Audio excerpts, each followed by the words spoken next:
एक चीज़ मैं आप लोगों को बताना चाहती हूँ और चाहती हूँ कि आप इस चीज़ को सीरियस लें, समझें ज़रूर और अपने जीवन में इस चीज़ को ज़रूर एक्सेप्ट करें।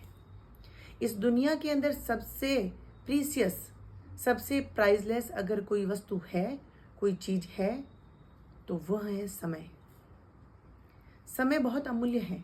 अगर आपने किसी के ऊपर 1,00,000 रुपए लगाया और वो काम नहीं आया या आपके लिए वेस्ट हो गया, तो आप 1,00,000 रुपए भी वापस कमा सकते हैं।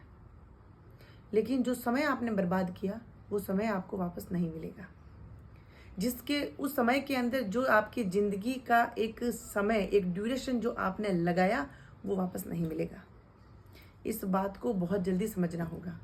हम लोग घंटे नहीं, दिन नहीं, महीने नहीं, कई इतनी बड़ी गलतफहमियों के अंदर इतने वर्ष हम लोग बर्बाद कर देते हैं कि जिसका उसके बाद में पछतावे के अलावा कोई ऑप्शन नहीं होता।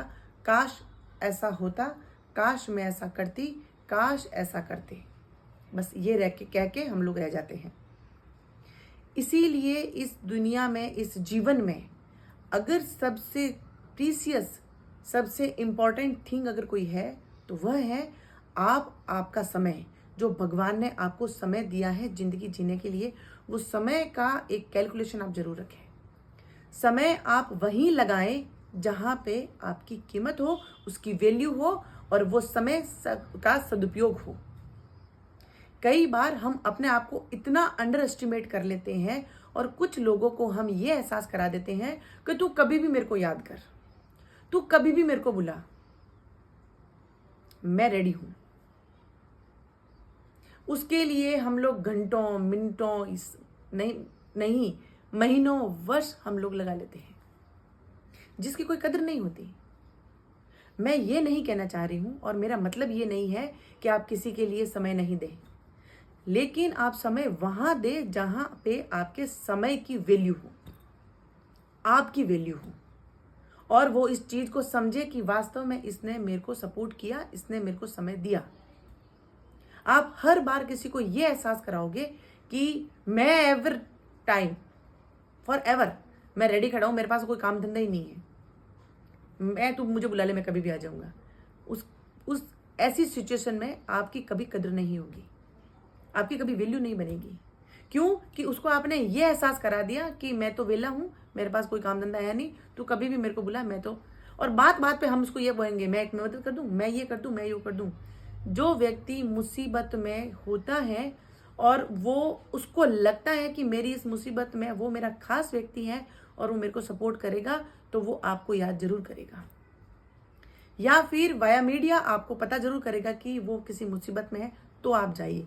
लेकिन किसी को आपकी जरूरत ही नहीं है, वो आपको पूछ ही नहीं रहा है, वो आपको कुछ समझ ही नहीं रहा है, और आप बार बार आप उसकी लाइफ में इंटरफेयर करके ये उसको एहसास करा रहे हैं कि मैं कुछ कर दूं, मैं कुछ कर दूं, मैं कुछ कर दूं। क्यों? आपको जिंदगी में करने के लिए कुछ है नहीं क्या?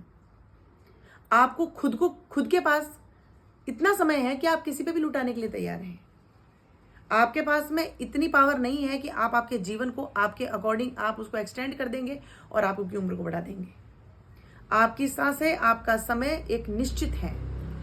भगवान ने एक निश्चित समय दिया है, निश्चित उम्र दी है आपको आपका जीवन जीने के लिए। आप उसमें अपने कर्म करिए ना। आप आपके जीवन में वो सभी कार्य करिए जिसके लिए आपने इस धरती पे जन्म लिया। आप आपको आगे बढ़ाइए, आप हार्डवर्क करिए, आप हर वो गोल जो आप सपना देखते हैं उसको अचीव करने के लिए एफर्ट्स लगाइए। लेकिन अगर आपकी किसी की जिंदगी में कोई वैल्यू ही नहीं है, तो आप बार बार उसको ये एहसास क्यों करवाते हैं कि मैं खड़ा हूं, मैं खड़ा हूं, मैं हूं। अगर आप हैं तो वो अगले को भी एहसास होना चाहिए कि हाँ, उसकी मेरे जीवन में कोई वैल्यू है, और वो आपको पूछे। इसीलिए बेफालतू की सलाहें, हम हर किसी को सलाह देते हुए, तू ऐसा कर ले, तू ये कर ले, तू वो कर ले, वो जाओ। जब कोई आपकी वैल्यू समझ ही नहीं रहा है, आपसे कुछ सलाह मांग ही नहीं रहा है, तो आप क्यों सलाह देते घूमते हैं? आपसे पूछा जाता है क्या आपका पॉइंट ऑफ व्यू क्या है इसमें, या फिर आप क्या इस चीज पे सोचते हैं, तो आप बोलिए, बताइए। बेफालतू में समय बर्बाद करने से कुछ नहीं मिलता। आपकी जिंदगी के कुछ पल, कुछ घंटे, कुछ दिन, कुछ महीने कम हो जाते हैं, जिसको आप बहुत अच्छी तरीके से सदुपयोग कर सकते थे। इसीलिए अपने जीवन पे फोकस करें। आप अपने आप को कमजोर नहीं समझें, अपने आप को अंडर एस्टिमेट नहीं करें कि भाई मेरे पास तो कोई है ही नहीं, मेरा तो कोई वजूद ही नहीं है। तो ये सबसे बड़ी भूल है आपकी। भगवान ने हर किसी व्यक्ति को अपना वजूद दिया है, अपना स्वाभिमान दिया है। अपना स्वाभिमान सबसे सर्वोपरि रखें, सबसे ऊपर रखें, और आप हर किसी को इतना ही समय दें जितना अगला डिजर्व करता है। आपके जीवन के अंदर उसकी क्या वैल्यू है, बहुत जरूरी है कि उसके जीवन में भी आपकी क्या वैल्यू है। इसीलिए सबसे पहले किसी की भी इज्जत करने से पहले खुद की इज्जत करना सीखिए। आप आपकी खुद की ही इज्जत नहीं करते हैं, आपकी खुद की वैल्यू नहीं समझते हैं, तो कौन आपकी वैल्यू समझेगा। ये तो वही बात होगी, आप आपकी वस्तु की, कोई वस्तु की आपने अगर कह दिया कि 10 रुपए किलो बेच रहा हूं मैं, और वही वस्तु कोई अगला 50 रुपए किलो बेच रहा है, तो इसका मतलब उसकी नजरों में उसकी वस्तु की वैल्यू ज्यादा है, और आप उस वस्तु को कुछ समझते ही नहीं है। तो आपकी नजरों में आपके स्वाभिमान की, आपके समय की कीमत होनी बहुत जरूरी है, तभी लोग आपको वैल्यू देंगे, आपकी कीमत समझेंगे। वरना आपको वो कुछ नहीं समझेंगे, और भगवान ने जो आपको फिक्स ड्यूरेशन दिया है वो यूं ही निकल जाएगा, और लास्ट में जब आप अपनी मुट्ठी खोल के देखेंगे कुछ नहीं मिलेगा। इसीलिए इस जीवन में करने के लिए बहुत कुछ है। व्यस्त रहें, मस्त रहें, अपनी वैल्यू करना सीखिए, स्वाभिमान सर्वोपरि रखें, खुद की इज्जत करें, तब लोग इज्जत करेंगे। वरना हर किसी को इज्जत बांटते हुए, समय बांटते हुए मत घूमिए, क्योंकि आपकी वैल्यू खत्म हो जाएगी।